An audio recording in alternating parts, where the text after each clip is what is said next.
Hi, my name is Nathan King. I'm a professor of philosophy at Whitworth University, and today I want to talk to you about the question, is belief in God rational? It's crucial to start by noting that throughout the history of the Christian tradition, most prominent thinkers have conceived of faith as rational. So if we examine thinkers like Augustine and Aquinas, Teresa of Avila, and Luther, Calvin, and so forth, all of them take religious belief to be grounded in something. And it's important to note that to this day, Christian thinkers are defending the idea that faith is reasonable. To illustrate this, I want to talk to you about a prominent objection to belief in God called the evidentialist objection to religious belief. The objection goes like this. First, it's always wrong to believe anything without sufficient evidence. Wrong in the sense that it's irrational to believe anything without sufficient evidence. And so it goes, there's not sufficient evidence to support belief in God.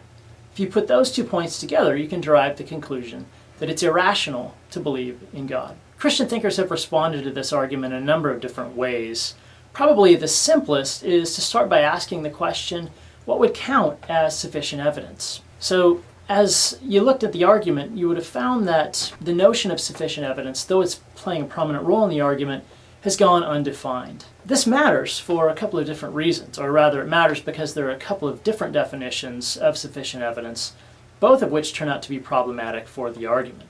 So here's a first try at an account of what counts as sufficient evidence. Sufficient evidence consists in knockdown arguments, arguments that are so good they'll convince any rational hearer, arguments that are so good you'd have to be an idiot to reject them. Now, if you go with that notion of evidence, it'll turn out that belief in God is irrational because belief in God isn't based on knockdown arguments. However, this isn't good news for the objector. That's because if you examine our beliefs about almost any other topic, whether it's morality or law or science or politics, what you find is that we don't have knockdown arguments for our beliefs with respect to those topics either. So on this narrow or strict conception of evidence, it's going to turn out that not only is belief in God irrational, but belief about all kinds of other topics is irrational as well. Typically, religious skeptics are uncomfortable with that kind of conclusion.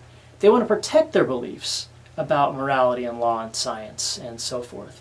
So what they'll do is broaden the notion of evidence so that it includes not just knockdown arguments, but pretty good, though not knockdown arguments, rational insights and private intuitions, testimony perhaps from some authority. And once they do that, they're able to salvage the rationality of their own beliefs. But the cost of that move is that it takes away the force of the evidentialist objection to belief in God. That's because if it's fair for the religious skeptic to claim things like rational insights or intuitions or testimony as evidence for their own beliefs, then it's fair for the religious believer to countenance things like religious experience, testimony from a religious authority, or pretty good, though not knockdown arguments, as support for belief in God. So if you go that second route, the objection loses its force because it turns out that belief in God is reasonable after all, and reasonable because it can be supported by sufficient evidence. So to sum up, with this evidentialist objection,